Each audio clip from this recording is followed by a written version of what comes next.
Magandang hapon sa lahat. Narito ako ngayon upang interviewin natin ang negosyante about sa ekonomiya o maraan ng kanilang hanap buhay.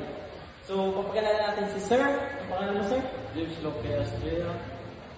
Nandito ako ngayon interview Para sagutin ang interview namin. At katanungan na interview namin sa kanya.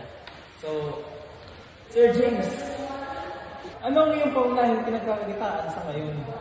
Doon ako kukuha sa negosyo namin. Doon ako kukuha. Pagkita ko ngayon. Okay. Naranasan mo na ba ang diskriminasyon sa trabaho dahil sa iyong gender identity? Wala. Wala na. Mayroon ba para sa iyong makahanap ng trabaho? Bakit? Kung hindi na kailangan, meron na kami negosyo eh. Paano naapektuhan ng iyong sexual na orientasyon o gender identity sa pagpili mo ng trabaho? Wala naman nakaka-apekto sa akin kasi lalaki ako. Ipagkakataon bang tinatanggihan ka sa trabaho o promosyon dahil sa iyong identity? Wala na. Hindi. Hindi na mangyayari. Paano pinagkakasya ang iyong kita sa araw-araw ng pangailangan?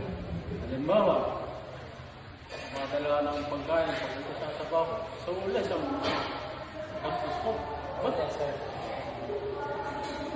Sa tingin mo, patas ba ang oportunidad sa trabaho para sa LGBTQ plus sa inyong lugar?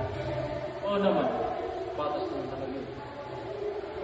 Wala nang diskriminasyon sa akin. Anong pangarap mong hanap buhay at paano mo ito pinagsusumikap ang maabot? Gusto ko maging militar sa Navy.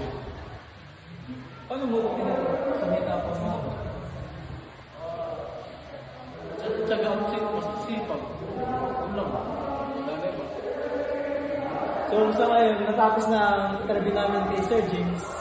So, bawal mo na guys.